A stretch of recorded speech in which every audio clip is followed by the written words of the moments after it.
مزدور اتحاد labour union کی طرف سے عید الاضحیٰ کے حوالے سے بھی ایک اجلاس کا انعقاد کیا گیا۔ اجلاس کا ایجنڈا صدر پرویز حبیب نے روایتی انداز میں پیش کیا، جبکہ اجلاس میں سب انسپکٹر کے ساتھ ساتھ مقدم حضرات کی بڑی تعداد بھی موجود تھی۔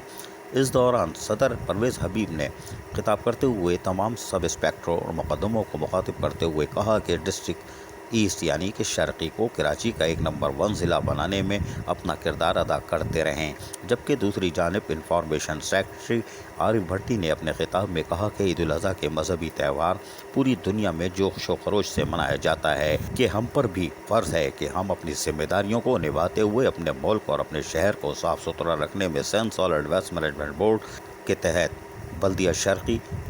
میں اپنے فرائض احسن طریقے سے انجام دیں، اور ہم ایم ڈی سینٹ سالڈ ویسٹ مینجمنٹ بورڈ کو بھی یقین دہانی کراتے ہیں کہ محنت کش پیچھے نہیں ہٹیں گے، ہم اپنی ذمہ داری بخوبی سر انجام دینے میں اپنا بھرپور کردار ادا کرتے رہیں گے۔ جبکہ اجلاس کے آخر میں وائس چیئرمین محمد آصف تنونی نے تمام آنے والے شرکاء کا شکریہ ادا کیا اور امید ظاہر کی کہ عید الاضحیٰ پر ہم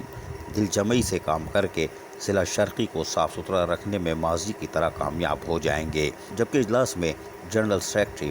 فالق شیر بوٹا، سیکرٹری خزانہ منور اللہ رکھا، نائب صدر زاہد سراج، جوائنٹ سیکرٹری سید اطہر علی، جوائنٹ سیکرٹری محمد سلیم اختر، جبکہ ڈپٹی انفارمیشن سیکرٹری اختر لوٹا اور دیگر عہدیداران بھی موجود تھے۔ عزیز عارف، KBS بلدیاتی نیوز کراچی۔ ایسی ہی خوبصورت ویڈیوز فیوچر میں حاصل کرنے کے لیے ریڈ بٹن پر کلک کر کے اور بیل آئیکن کو پریس کر کے ہم سب کے سبسکرائبر بننا مت بھولیے۔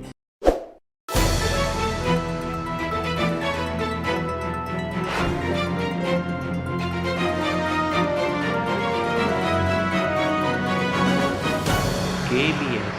بلدیاتی نیوز۔